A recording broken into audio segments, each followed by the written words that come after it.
Bonjour. Voilà.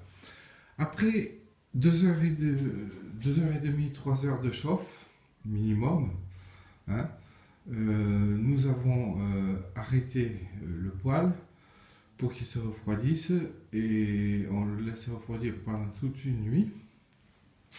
Et ainsi, le produit, le baume que vous voyez, revient nettement bien. Et si je passe mon doigt, eh bien, le produit a durci. Vous voyez, c'est nickel. Donc, il est accroché. Bien. Alors, pour ce qui concerne, je reviens un peu sur l'état de fonction du poêle. Donc, je vais l'ouvrir.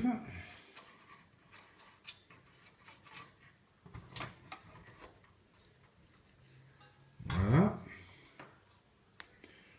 Je vais sortir le réservoir à mèche.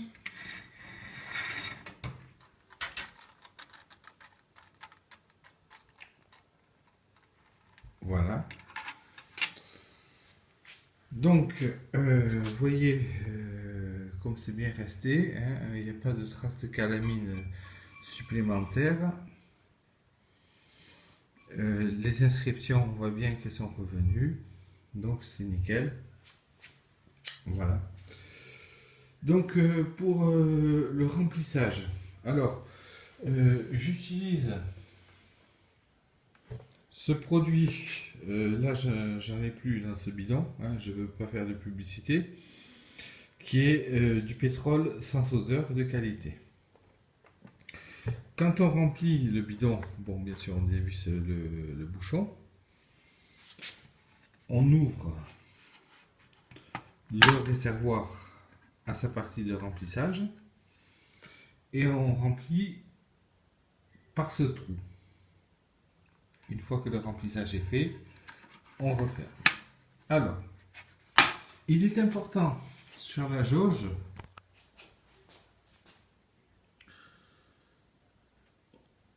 de ne pas dépasser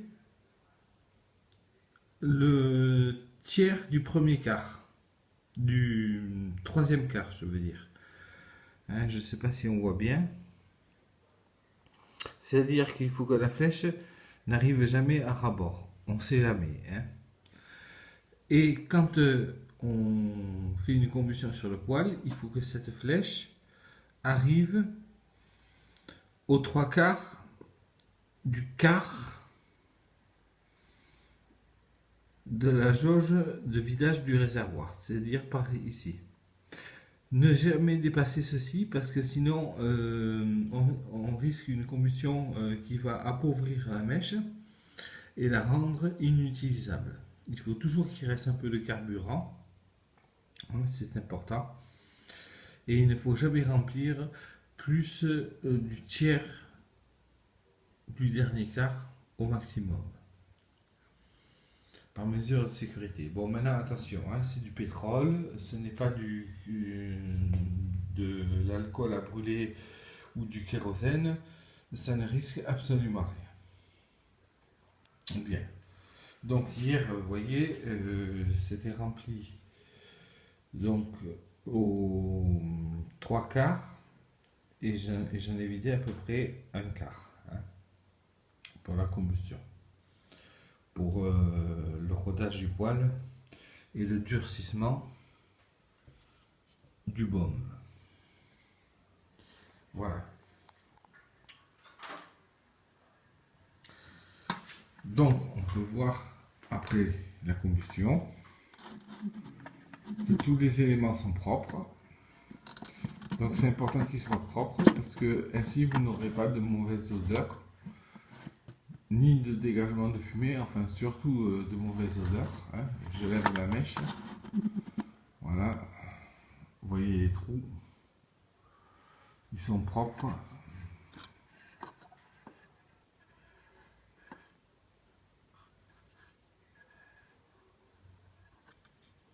Ils sont propres et nickel. C'est très important hein, pour une bonne prise d'oxygène. Sinon, après, vous allez avoir un dégagement d'odeur. Bon, là, je referme la mèche. Voilà. Comme ceci. Là, je la lève. Et du sens inverse des équipes du monde, je la referme. Voilà.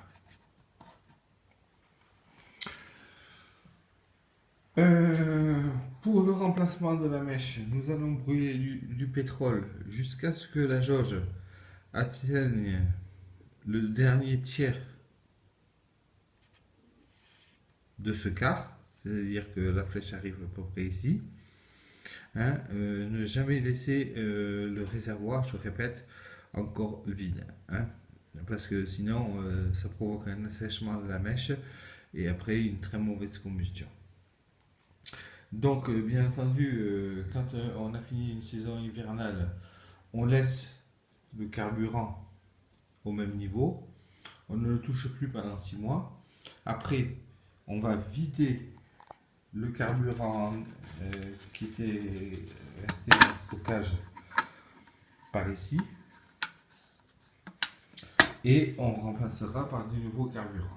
Hein. Mais l'essentiel, c'est qu'il faut que le réservoir ne soit jamais sec. Sinon, vous allez assécher la mèche. Et la mèche asséchée, bien sûr, va se consumer. C'est des parties en coton, donc ils vont se consumer. Et elle va se détruire bien plus vite. Voilà. Donc, voilà pour cette vidéo. Je remonte le réservoir à mèche dans son logement en faisant attention à la platine. Voilà, je lâche l'anse. Bon, j'ai tendance à toujours vérifier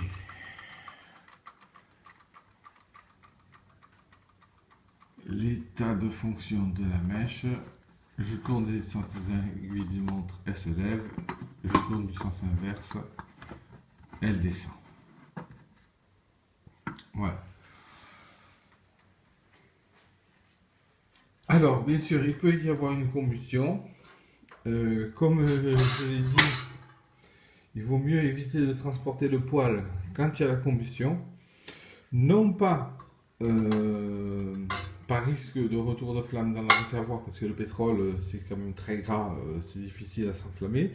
Mais si il arrive par exemple un accident, que le poêle cède et se renverse, alors là je risque de créer un feu de pétrole et donc un incendie.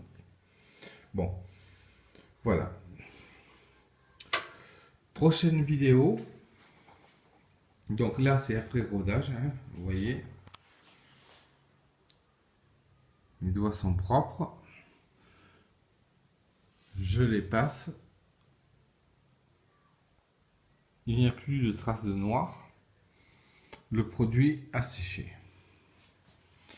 Et je ne sais pas si vous pouvez remarquer la brillance tout de même que cela offre. Il n'y a pas de traces de rouille, bien sûr, sur le dessus. Hein.